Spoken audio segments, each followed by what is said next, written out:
Okay, I see in the comment that we have English version. Okay, we have someone asking for Russian one too.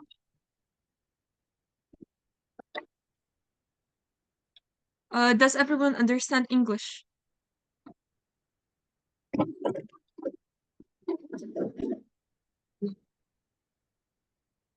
Okay, then it's gonna be the mixture of English and Russian, I guess.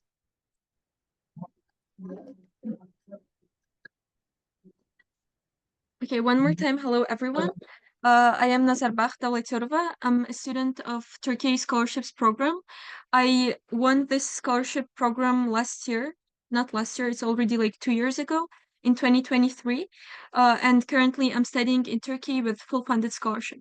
And if you want to study in Turkey scholarship too and overall know what it is, uh, today webinar is for you. And today I'll be basically talking about Turkey scholarships, what it is, what expenses does it cover, how you can win it, my advices and tips for your application, and etc. So yeah, let's get started.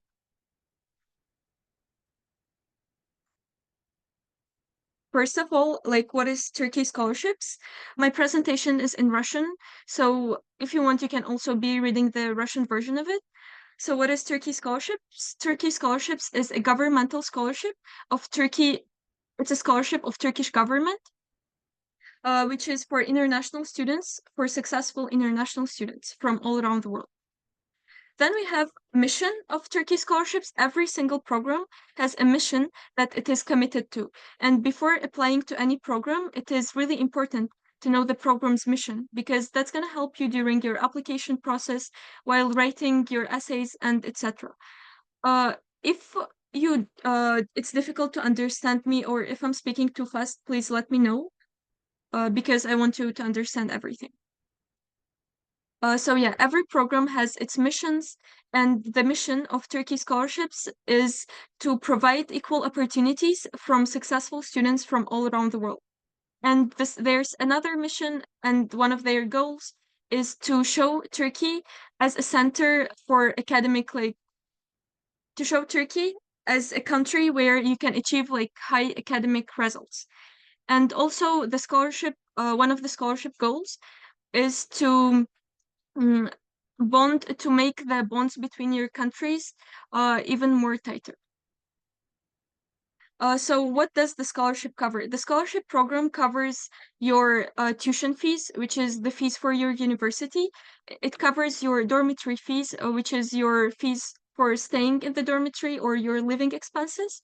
It will also cover 1 year of studying in Turkish. So actually, if you're applying for a bachelor's degree, you'll be studying for 5 years, which is going to be like first year you will study Turkish language, and then from the next years, it's just going to be like the bachelor's degree itself, the freshman year, and so on. So the first year, everyone is going to study Turkish language, no matter in what language they will study, because they're like people can choose to study in English or people can choose to study in Turkish. But it doesn't matter for the first year, everyone is studying Turkish, which is, I think, a good thing. Then it also covers your I forgot what is страховка in English. It's okay, let it be страховка. It also covers your медицинская страховка, so they will this is the stuff that they will do for you, which you do not need to really think about. And then it will have your tickets from here, from your country to Turkey and the beginning, and from Turkey to back to Tajikistan at the end of the year. Like not at the end of the first year, it's gonna be at the end of the 5th year. After graduation, basically, they will also pay for your tickets so that you go back home. And except all this, except covering everything, they will also provide you with monthly scholarship of 3,500 liras for a bachelor's degree, which is close to like it's 100 and something dollars. 5,000 liras for a master's student, which is pretty close to $200. And then it's like 12,000 for people who are doing like PhD and doctorate degrees. So about the criterias of selection, first we have two types of criterias over here. First is academic criterias. So to apply for bachelor degree, you need to have an academic achievement of 70% or more, which means that your grades should be really good. It should be more than class average. It should be 70%. What if you have C1 level of Turkish? Can you pass the exam and directly study bachelor's in English? Yes, if you have a Turkish degree, a Turkish language test, or even if you don't, when you come to Turkey, they will ask you to take an exam. And after taking this exam, you will be able to skip the Turkish year, the first year of uni, like not the first year of uni, but the first year where you just study Turkish. You can start directly studying in English, but you will need also to provide an English test result, or you can just take it here too. That was a question from the chat. And yeah, I will continue. So about the academic criteria, you need to have like a 70% or more academic achievement if you want to apply to bachelor's degree. And for a master's student, it's going to be 75% or more. And for people who are applying for doctorate degrees, it's going to be 90% or more. As for age criteria, to study bachelor's degree, you'll have to be like under 21 years old. For masters, you'll have to be under 30. And for doctorate degrees, you'll have to be under 35 years old.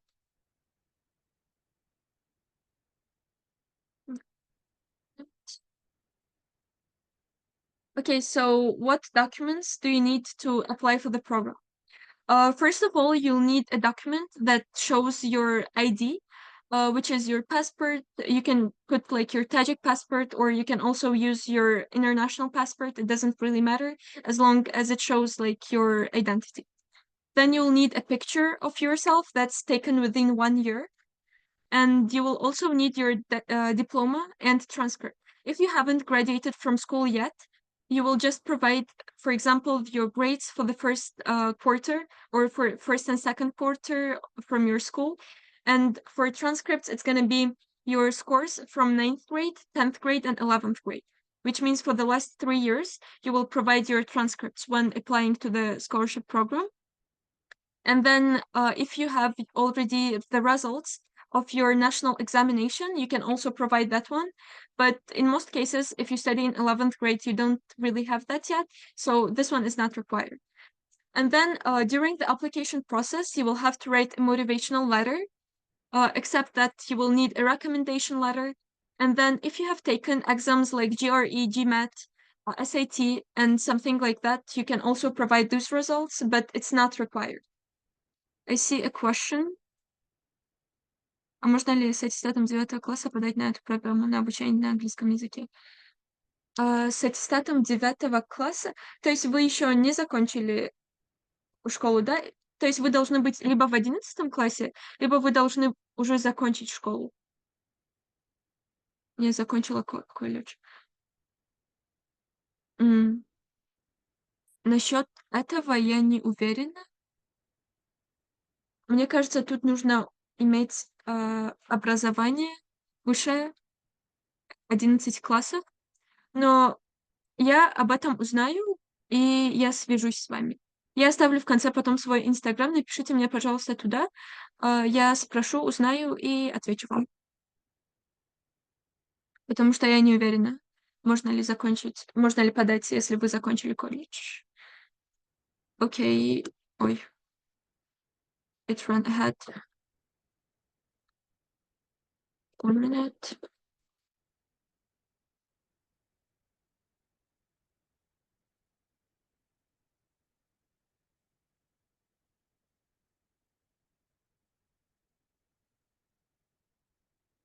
It's not working for some reason.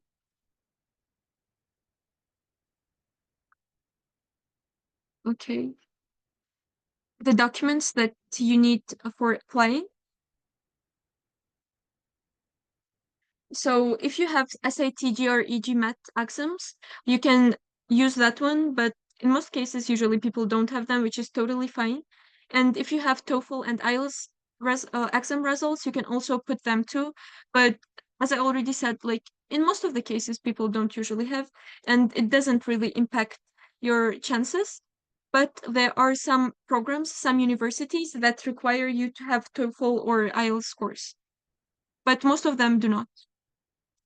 So the application calendar, the general application period starts it starts on January 10th and it continues till February 20th. So the application will open on January 10th and you will have access to your uh, portal. So yeah, you will go into your portal and you will start filling up the application form.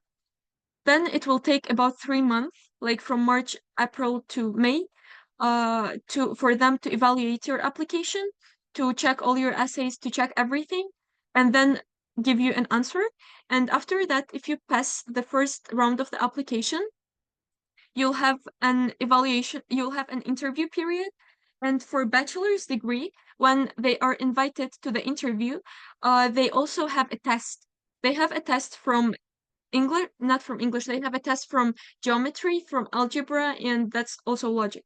From these three subjects, but it is not that important if these subjects are not really connected to your major. I see a question. If my chosen university requires SAT, can I apply without it? Unfortunately, no. If it requires an SAT, you will need to. But as I already said, in most cases, universities don't usually require SAT. So yeah, but there are few that requires, and if they do require, you will need to provide that. Okay, I'll continue. So after the first period of the application, you'll be invited to the interview. For the interview, as I already said, for bachelor's degree, you will have to take the test from algebra, geometry, and logics. And after finishing that test, you will be invited one by one to one room where admission committee is sitting usually, and you will have actually the interview already started. The admission committee usually consists of three people. Usually it's two God. Turkish people and usually it's two Turkish people and one more person is just a translator. Oh, mute. So yeah, usually it's two Turkish people who will be speaking in English and one translator. So during the interview, you can choose in which language you want to speak with the admission committee. It can be either Tajik, it can be Russian, or it can be English. For example, I had my interview in English language. And so I didn't need a translator. I was just speaking directly to the admission committee, which is, I think, a good thing. And so if you know English, I would advise you to speak it in English because you will not need to go through a translator to like say your opinion and to give your answers. So yeah, and after the interview period, like about in early August, you will already have your results. You will get the emails about acceptance. But if you're not accepted, they will write you a bit later than that. Mm, yeah, and let's start with the advices. I don't really want to call it advice. I would just say that's the tips that I used, which helped me get in, and I'll just tell them to you too. So if you want, you can use. It's totally up to you. For some reason, the laptop's not working. Okay,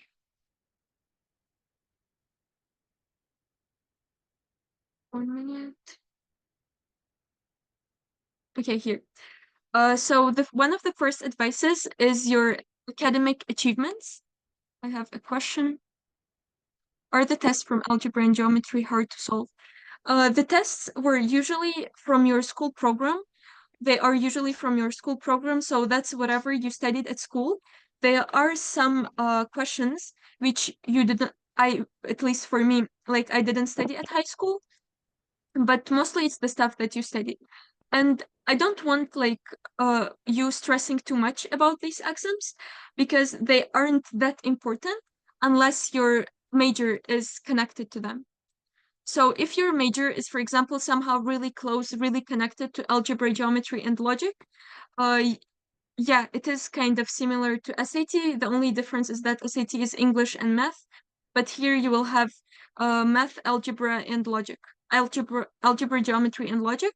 So yeah, but the math part is pretty similar to SAT. And in the exam, you will have one side of it in Turkish and another side you'll have in English, the translation.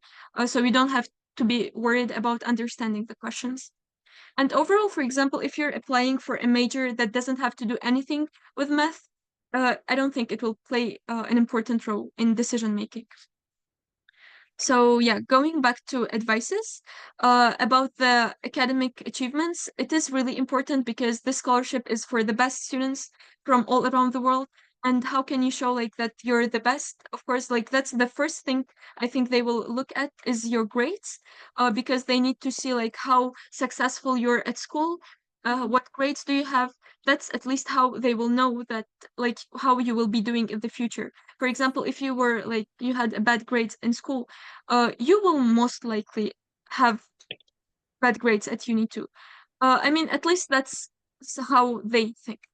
But for example, if you had bad grades in ninth grade, let's imagine that you have like three in your transcript, but in 10th grade it already becomes four, and in 11th grade it's already a five.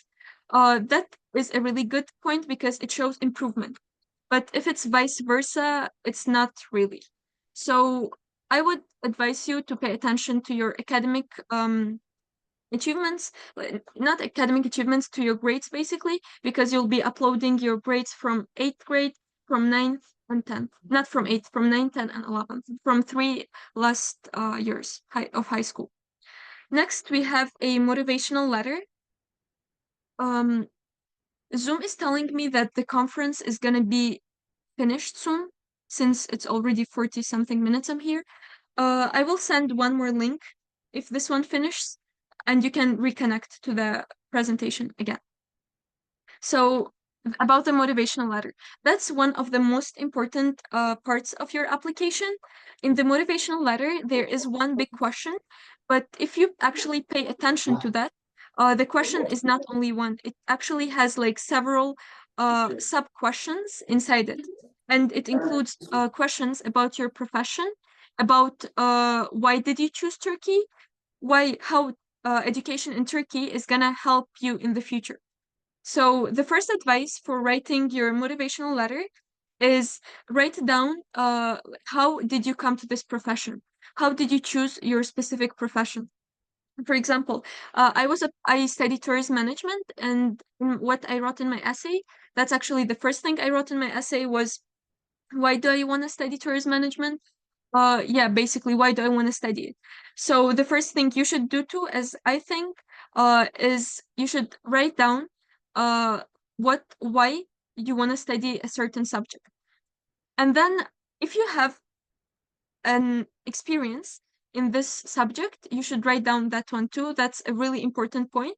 For example, for me, I didn't have any experience in tourism management. So that's what I wrote in my essay. I was like, I don't have any experience in working in tourism management sector, since I cannot really work here. Since when I was applying, I wasn't even 18, and usually in Tajikistan, people start working from 18. You have to be at least 18.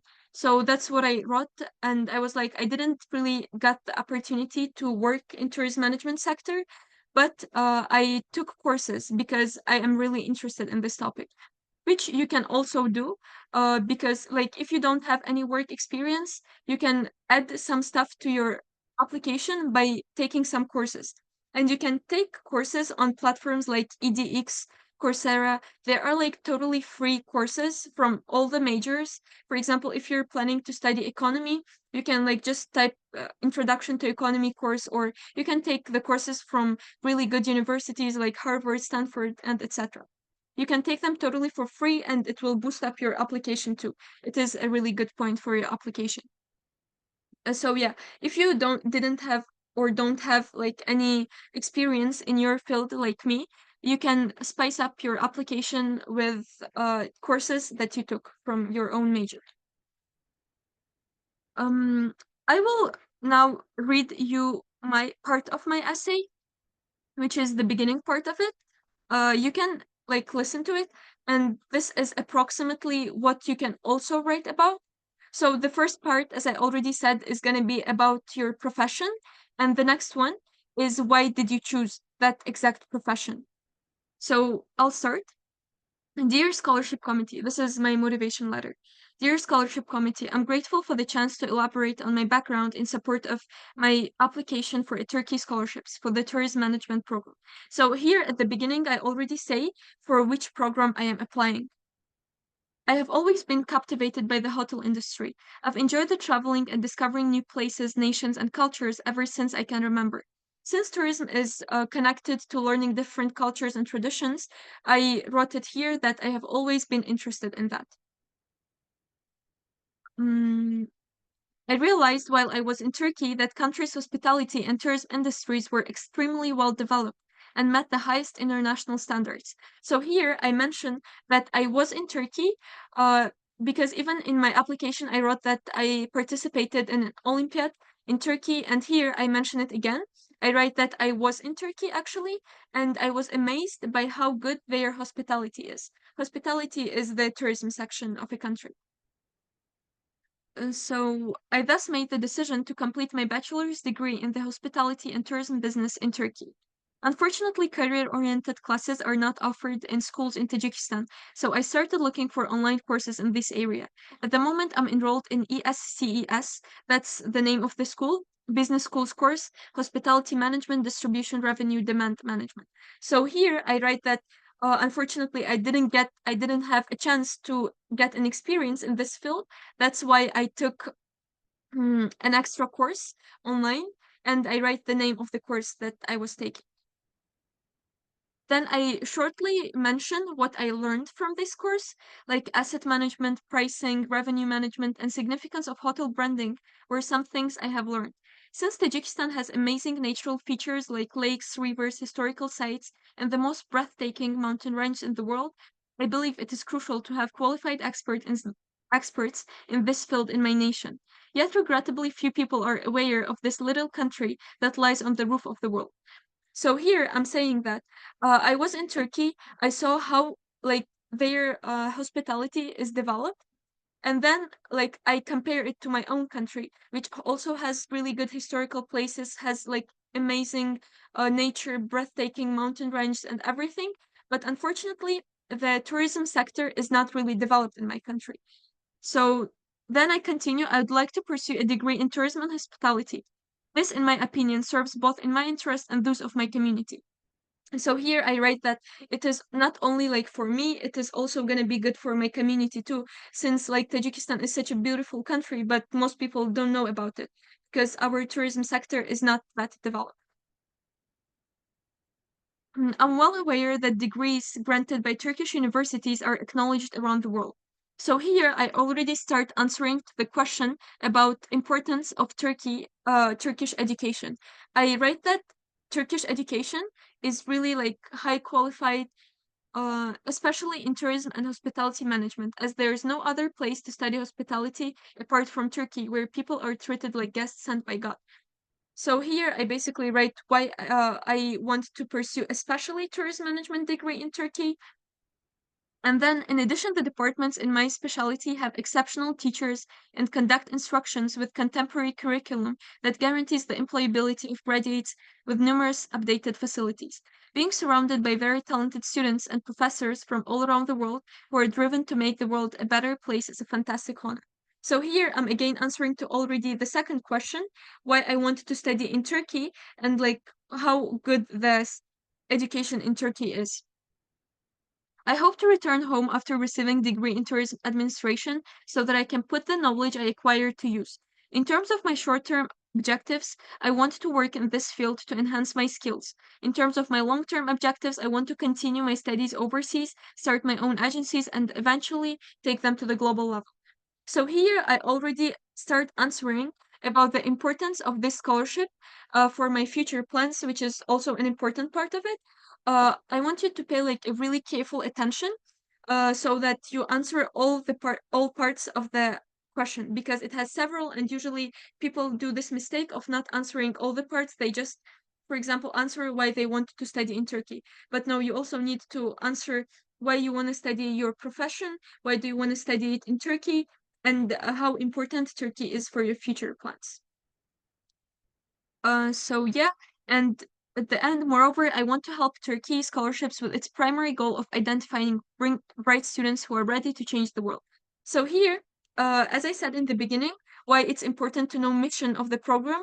You can use it in your essay. You can use it in your essay. For example, as I did here, I wrote that I will help Turkey scholarship to find the like bright students, which is a pretty bold thing to do because I'm just writing admission committee that like I'm gonna help you.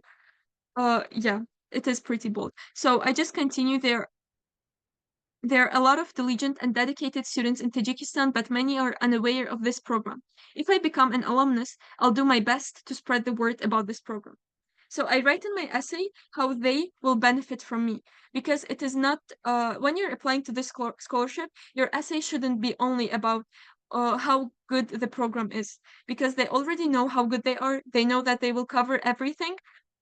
You should also show how you can help the program to become better. Or, for example, as I wrote, I can help them with their primary mission, which is identifying bright students. So, which I'm doing because, for example, I'm holding trainings about Turkey scholarships, which is spreading a word about them and which is make the admission committees that you will be doing something outside the school, outside the university when you'll be studying here too. And it is important for universities and for admission committees to know that you have a contribution to your society, that you contribute to your society in some way, like positively. And so, yeah, the part social activities is highly recommended to fill out. What you can write in your social activities part. You can include awards or projects, which is, for example, if you participate in any Olympiads during high school, like, for example, I participated in lots of English Olympiads. So in this part, I wrote about all of them, and I also uploaded the pictures of my certificates that I received from these Olympiads. Except that you can also upload, for example, any certificate of participation in different programs, because usually there are like hundreds of programs we participate in. Okay, not hundreds. Usually people participate in lots of programs, and if you have a certificate from them, you can upload the certificate and write a description. Or, for example, if you participated in any kind of webinar, you can also like write that down. If you don't have the certificate from that, you can just carefully like write everything down what you learned. For example, if you're studying, you will be studying business management, you can write that I like participated in this marathon from business like for 2 days, and here is my certificate. This is what I learned from it. What is the program you participated? For example, for me, one of the programs that I wrote was Global Encounters Camp. That's the camp I participated in. It's a summer camp that was held in Kenya for me. That was one of the things I wrote. And for example, that program, that Global Encounters Camp, helped me a lot with my application because they're like, it's kind of a similar experience. I was abroad alone, and when I was participating in Global Encounters Camp, I was only 15. So yeah, that actually did help a lot, and that shows also my adaptability, that I quickly adapt to the situations. And I have already been abroad alone, and I'm not afraid of being abroad and going abroad again. So yeah, or for example, I also wrote, I am an alumni of College Preparation Club. I also wrote about that one too. Can I now apply to it? Apply to Global Encounters? If Global Encounters, it has a certain date. I think its deadline is during the winter too. It's gonna be in winter. I don't remember exactly what are the deadlines for that, but if you just Google like Global Encounters Camp, it will appear. And it will have like the deadlines and everything. You will have like a whole other application process for that one too. And if you apply this year, you will most likely go the next year. Okay, awards, projects, camps, and certificates from different programs. And also when you'll be writing about your project, if you have done any project that helped your community in somehow, like you should write what you did exactly for this project. For example, if you write about your volunteering experience, you write that I was a volunteer, for example, in American Space Horok. You shouldn't be writing like only I was volunteer and that's all. Write exactly what you did. For example, you write that there was an event like about this, and I did this, that, that. So yeah, write exactly what you did for that. I have one more question. Is there any program like GE for 18 plus? Mm, I'm not sure. But if you have already finished university, like a bachelor's, you can apply to Global Encounters as a facilitator. But like GE, not it's not like GE, but there are like lots of programs for students, for people who are like 18 plus.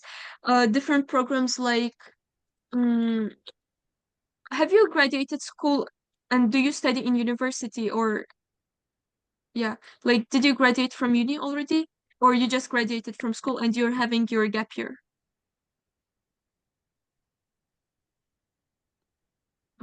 In college. Right now. Okay. I'm not sure, but there are lots of programs. Like that's what I know. You can even like apply to internships abroad. There are website like Study QA, Telegram channels like Study QA, where I usually like find lots of opportunities. And there are like studying abroad channels, and usually people there post different programs you can participate in. Try to join like any of these. I will send some Telegram channels to Anis, and he will share them with you, I guess. There you can like find lots of opportunities for applying abroad, and there is lots of them. Okay. So what was the last thing I said? When you're writing about your volunteering experience and your experience of participating in any project, make sure to write down like what you did for that project, how you contributed to that project.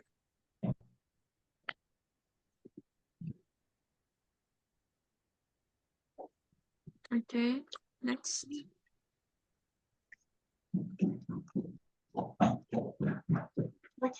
Next, we have recommendation letters. That's one of the parts of your application. You can upload up to 3 recommendation letters. As for me, I uploaded 3 recommendation letter. We have question here. I'll search for them. Yeah, I will also share the channels that I am following, for example, with Anis, and if you have any group with him, like he will share it with you too. So yeah, the next part of our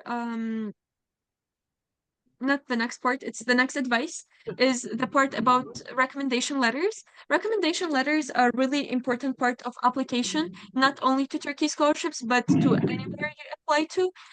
Because you usually write your application from your point of view. You usually write like yourself, and when person is writing about themselves, they usually write everything like in a good way. No one will say that like I'm a bad student and I do not study well at school. So yeah, so they need someone else who would talk about you, and this is the teachers or the people were your mentors, for example, during any program. For example, we have 2 types of recommendation letters.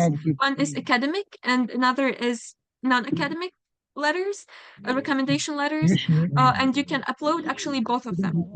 I uploaded to academic recommendation letter, which is one was from my Olympiad teacher, and another was from my school counselor. Not school counselor, it's basically Zavuch, the deputy director of the school. And for non-academic recommendation letters, I had one from my Global Encounters mentor. You can take non-academic ones if you volunteer in any organization. You can ask, for example, your mentors to write you a recommendation letter.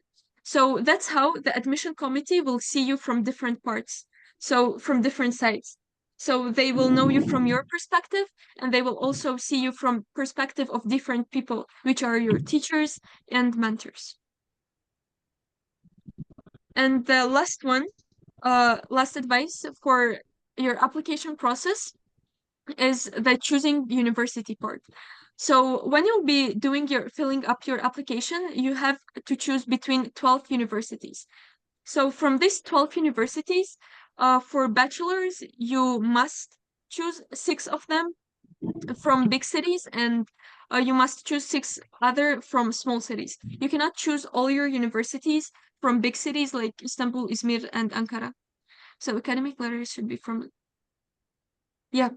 Academic letters are from your teachers at school, and non-academic ones are the ones that you have, for example, your mentors outside of the school. Um, Back to the topic about the filling out university part form. Like you will just have 12 places to upload your universities, and here you should also be careful with putting with the order of universities that you put. For example, first you should put the university you want to go most to, and then the second is going to be the next one, and so on. And for bachelor's degree, it's 6 universities from small cities and 6 from big cities. But for master's degree, they do have a choice of choosing everything. Like, for example, one city, they can choose Istanbul, like, for example, for all of them. But it will reduce their chances. So, if you actually want to pass, it would be good to have some small cities in your application too. Big cities are considered Istanbul, Izmir, and Ankara, and the rest are considered small cities. And when you will be filling out your application, you will be choosing universities. You will choose 12 universities, and you will choose which profession you want to study in these universities. So make sure the professions are similar, the same, or at least similar to each other when you'll be filling the application. Because as we remember in our motivational letter, we wrote how much we want to become someone. For example, in my recommendation letter, I wrote like how much I want to study like in tourism industry sector. And it will be strange if in my university choice, I choose to write, for example, about how I want to become a teacher. Like my first choice is gonna be, for example, Istanbul University teacher. That is gonna be strange because I already wrote in my motivational letter that I want to be studying in tourism sector. So yeah, try to choose at least similar professions. We have one more question. Did you get into university from your first choice? Yeah, I got to the university that I had like the first one. And mine was Dokuz Eylül University in Izmir. So yeah, when you'll be filling out your universities, choose the similar professions. It will look really strange actually. Like if you choose, for example, your first choice university is gonna be Istanbul University. I don't know, like studying IT. The second one is gonna be like teacher. Third one is gonna be designer. Fourth architecture. Fifth like tourist management. So yeah, try to choose all your professions. Like they should be preferably similar to each other.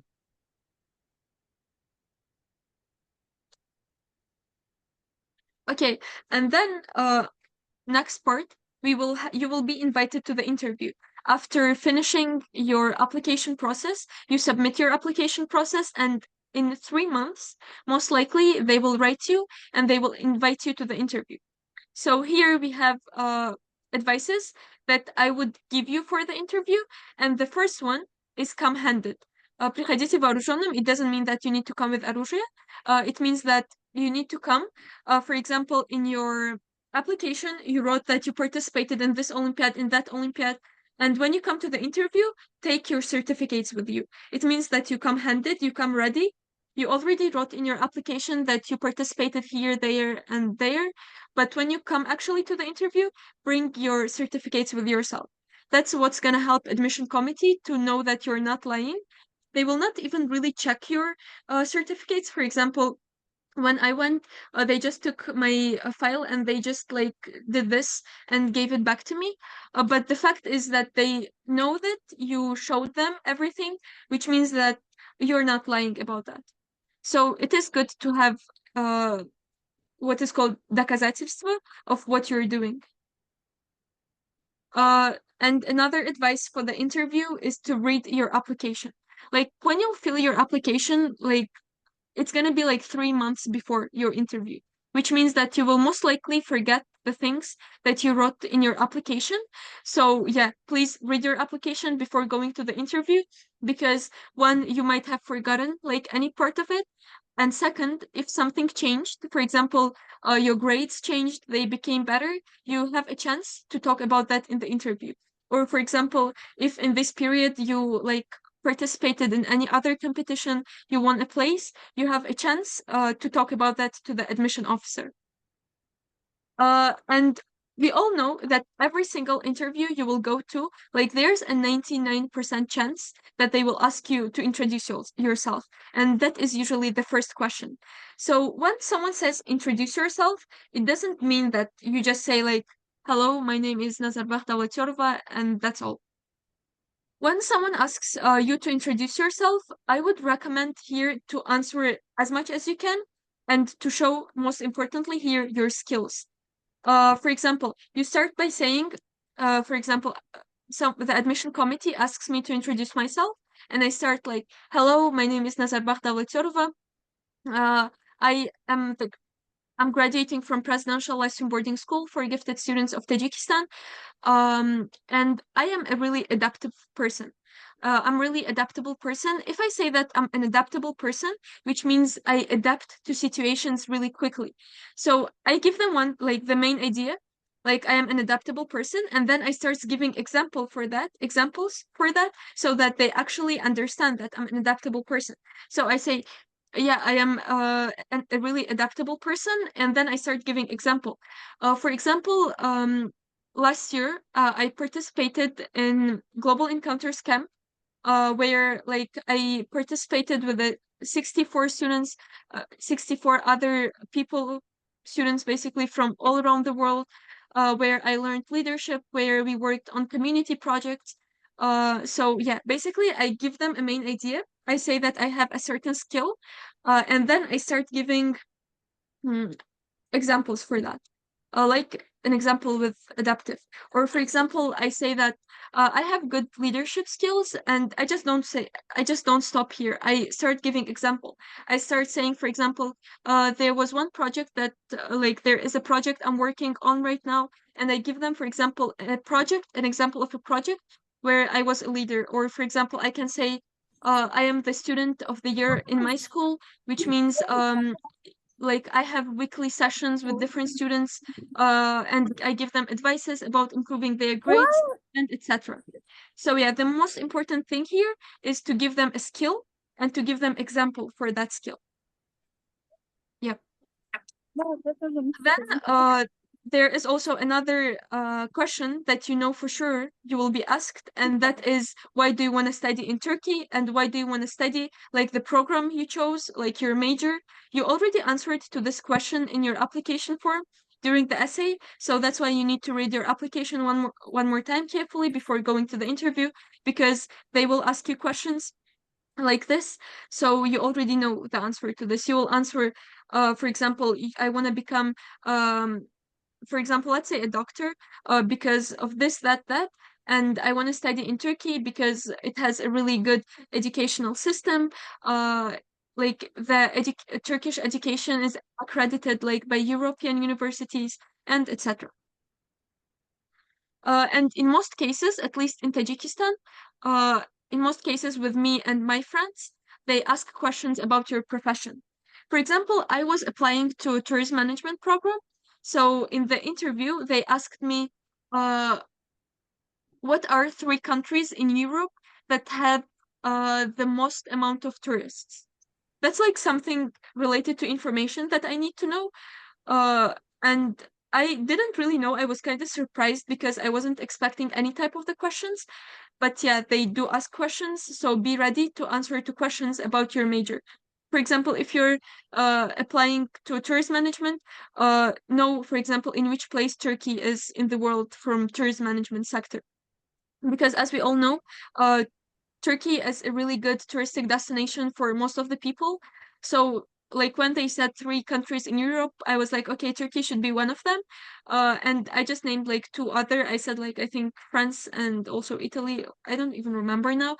But yeah, they will ask you some questions about your major. They might ask you, so it's better to be ready for that one too. And there is one more type of the question that they usually ask, which is, what are you planning to do after university? And the biggest mistake some people do here is them answering that they want to stay in Turkey. Because they even buy you a ticket so that you go home back after finishing graduating from university. They don't really want us to stay here. That's why please don't answer that I'm staying in Turkey. There are two versions which you can answer. First is I want to continue studying, my master's degree, I want to pursue my master's degree abroad, or you say I want to go back to my country and start working and building bonds between Turkey and my own country. And then we have another advice, which is show your readiness. The admission committee should know that you are ready to leave everything behind, like to leave, for example, in my case, 17 years of my life behind, and go to another country and start a totally new life, which is difficult. And for example, how I showed it was again like by giving examples at the beginning of my application, not application, like my interview, when I said that I already had this experience of going abroad alone and I really liked it. Like it wasn't difficult for me. So they know that I'm ready to go like away from my parents because there are lots of cases where students just come, they win the scholarship, they come to Turkey and they are just like they don't like something and then they're like, I'm going back. So admission committee needs to know that you are ready for everything and you're not just gonna quit midway and go back home. And one of the most important advices for the interview is ask a question. Ask a question from admission committee. We actually had an like a session with admission committee for Chevening Scholarship. A Chevening Scholarship is a scholarship for master's students to study in Great Britain.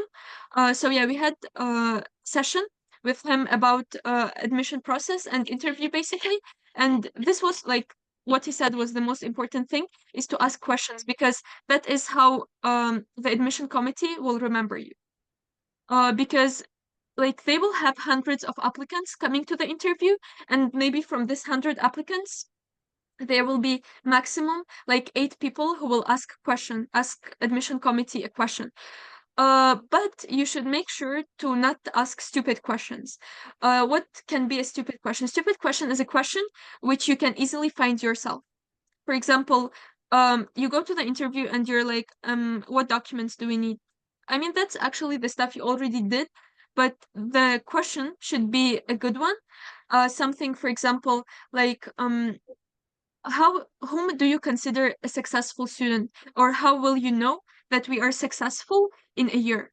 That shows the admission committee that you are willing to be successful and you're looking for the ways to be successful while studying at this program. I'll ask for 1 minute. I need to charge my laptop because it's gonna die soon. Yeah, 1 minute.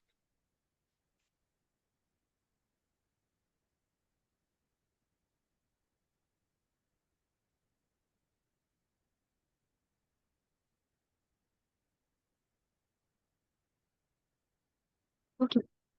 So yeah, these are advices, my advices or things I would recommend you to consider when you will be having the interview for Turkey scholarships or basically for any scholarship or any program you apply to. These are like really good interview advices, which I didn't make up. That's actually the advices that one of the admission committees actually told us. Okay, I want to be like pretty honest with you. So that's why I'm gonna also tell you the advantages and disadvantages of studying in Turkey. I have a question here. So we should ask questions before interview. No, no, not question before the interview. Like when you go to the interview, they will ask you first questions. They will ask you to introduce yourself.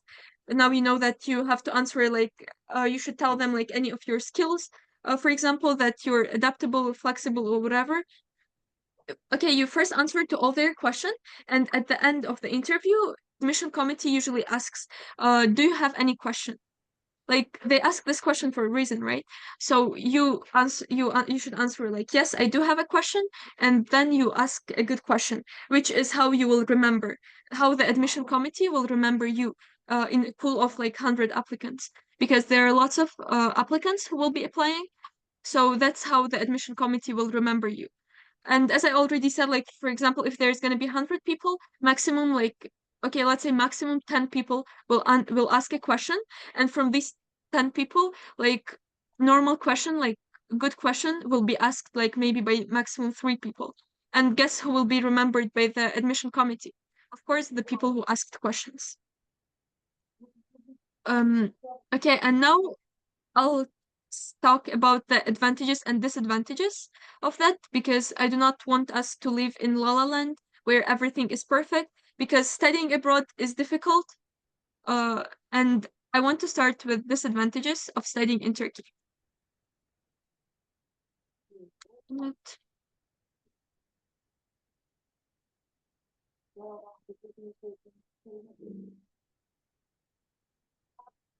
Okay, first of all, after getting fully accepted, you cannot change anything after being accepted. You cannot change anything about your application.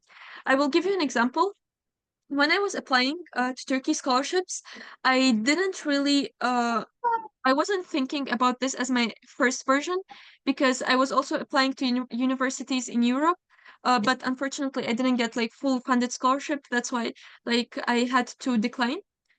So here I wasn't really paying attention to what I was choosing. So as I already said, my first choice was Dokuz Eylül University, the university I'm studying in right now. It was in Izmir city, the city I'm studying in right now. And I chose my major, my like studying in Turkish language. So when I was choosing, I thought like it's like the US system. When you get accepted to universities in the US, you just go and you can change even your major like really easily. But here, like after you sign the contract, it will have like some points that you cannot change your major, you cannot change your university, you cannot change your city, and stuff like that. And after you sign that, there's no way they will change something for you. It didn't even have like thing about changing the language of the course. But like I hoped that I will come here, and the first year of studying Turkish during this year, I will learn Turkish, but I didn't want to study my university like life, like whole my bachelor's degree in Turkish language. I wanted it to be in English, because Turkish is, I wouldn't say it's difficult, but studying in your like fourth or fifth language is difficult. So, yeah, I was trying to change the language of my course like for the whole year. I was calling them, like, I was writing Turkey scholarships. I was calling them, I was going to my university, but they said, like, the only person who decides here is Turkey scholarships. But Turkey scholarships, they said, like, no, you chose this. Like, yeah, basically continue studying in Turkish. So right now I'm studying in Turkish. It is a bit difficult, but I'm already like getting used to it. I'm in my first year of studying in university. So yeah, like be careful with your application process when you'll be choosing everything, because after that you will not have the chance to change anything. Okay, next one. Next one is the language barrier. This is not a bad part though. Like the language barrier, like it's normal to know English, Russian, for example, and Tajik. In our countries and basically in Central Asian countries, it's normal to know several languages. But in Turkey, they speak only Turkish. Like, there are not like lots of people who speak English, a bit at least, or like speak fluent English. There's small amount of people who speak fully English. So at the beginning, it might be difficult to communicate with people somehow. So when you get accepted, you will have like 2 or 3 months. I would recommend you like to study some basic words. So yeah, when you just come here, because they don't understand English at all.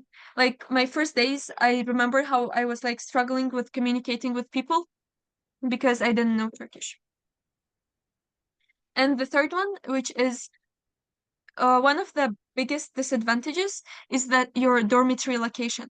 Like for bachelor's degrees, they choose the dormitory you will be staying in, and this dormitory is usually far from your university. For example, I live, my dormitory is kind of far from my uni, and it takes me every day, like in the best case scenario, it will take me 1 hour to get from my dormitory to my university. But for guys, this situation is better. Usually the guys' dormitory is closer to my university, but it also depends on university you will be studying in. So yeah, this is also one of the disadvantages, that most likely your university is gonna be far from your dormitory. And we have then the fourth part is the financial part. Even though they cover everything and they give you $100 per month for bachelor students, it's not enough always. Like sometimes you might need more money. And the problem here is that like you have restrictions, you cannot work here. Like when you accept the scholarship, you're not allowed to work. So that's also one of the disadvantages of the program, that you're not allowed to work, but to survive on that scholarship amount is pretty difficult.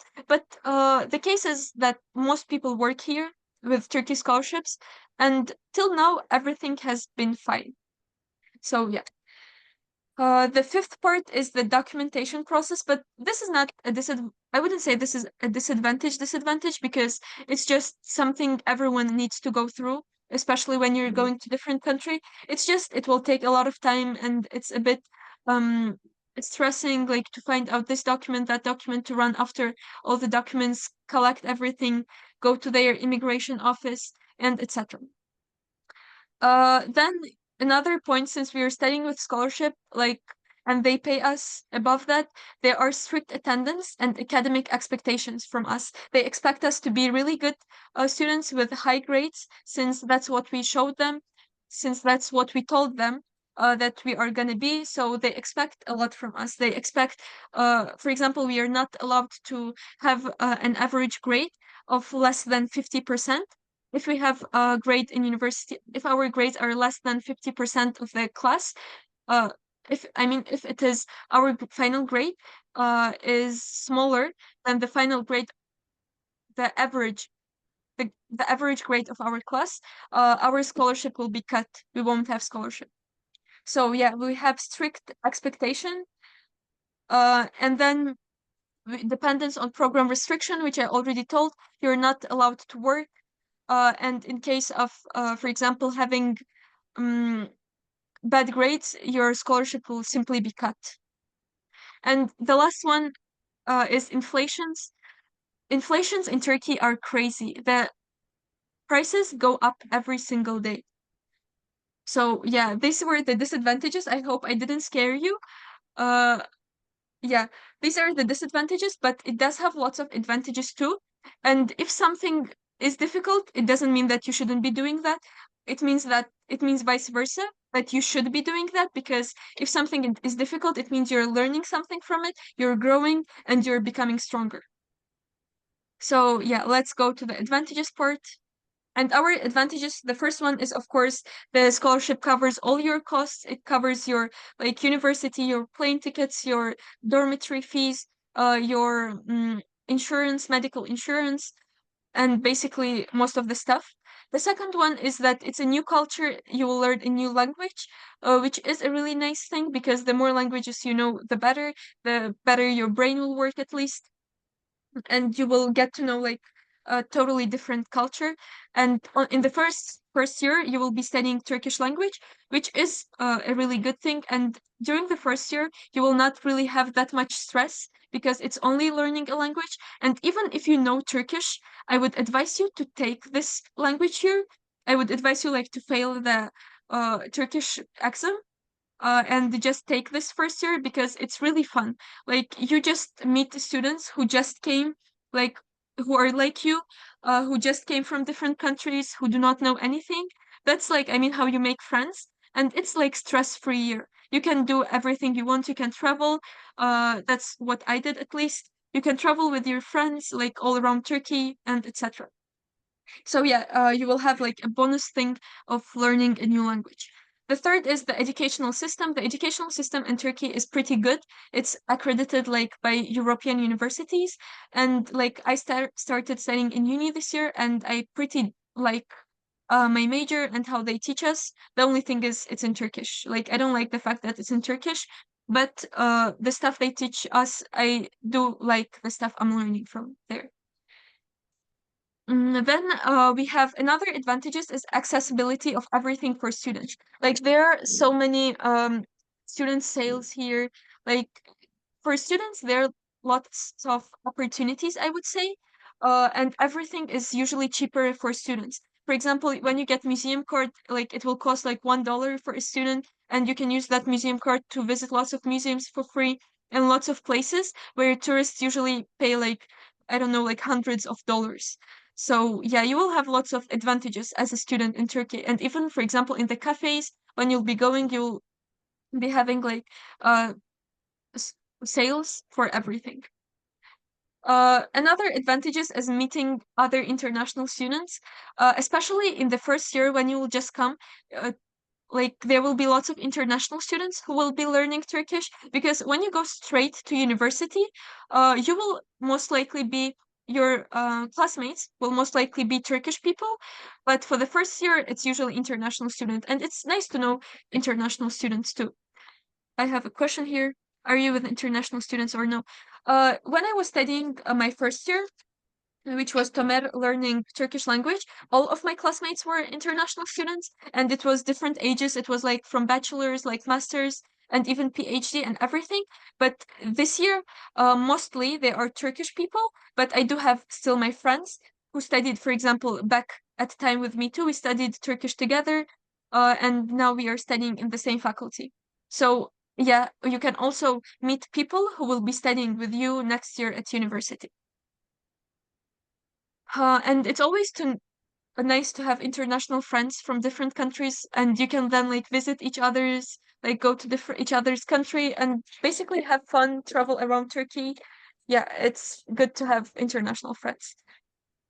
Then we have when you'll be starting studying in university, you will have a diversity of clubs to join.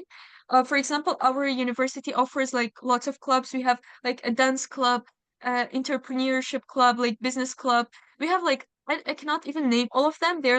There's a lot of them. So if you're interested in any topic, we have like acting classes, like you can join any. And then another advantage is that you can have an exchange semester. You can participate in Erasmus and have one semester abroad while studying in Turkish university. You can like have an exchange semester in Europe. And then another one is, of course, traveling. Um, you, especially during your first year, since you will not have to be studying a lot, you can travel with your friends like all around Turkey. And then we have the public transportation benefit, which is a huge benefit, for example, for me, since I live far. They have like metro, they have tramway, they have isban, they have vapur, they have like ferry boats which go from one side of the city to another. Like imagine you just go on the sea, like you're on a boat from going from one side of the city to another, and it's just a public transportation. And the views are amazing from there. So yeah, these are some of the advantages that I could think of, but there are 100% much more advantages of studying abroad. And overall, even if studying abroad sounds difficult, it is nice and it is fun and it will make you stronger and more ready for life. This was basically all. I also have like you can also follow me on Instagram, and I have a YouTube channel where I actually like show my life in Turkey. You can also like follow me there. And the person who had uh, if you have any more questions, you can also write me on Instagram. Like we have 1 minute left to finish this presentation. So if you have any question, write it down in the chat and I'll try to answer it. So, for example, I have already chosen my university, but it requires SAT, but the last SAT is in December, and after that only in March, which is after the first tour deadlines. Therefore, I want to make sure if it is possible to take SAT in March and mention my application comments. Will you they consider it? I cannot say anything about that since I'm not the admission committee. But like I don't think that they will accept that. But you can like write an email to them and ask them if it is okay. Because yeah, that's something they choose. But there are like lots of universities without the SAT, or do you want like specifically this university? And by the way, the meeting might finish like any second, since we are allowed to have only 45-minute like webinars on Zoom. So yeah, thank you so much for coming. Uh, hopefully you got something beneficial. Yeah, I took TOEFL. My score like was 94, but I am still studying in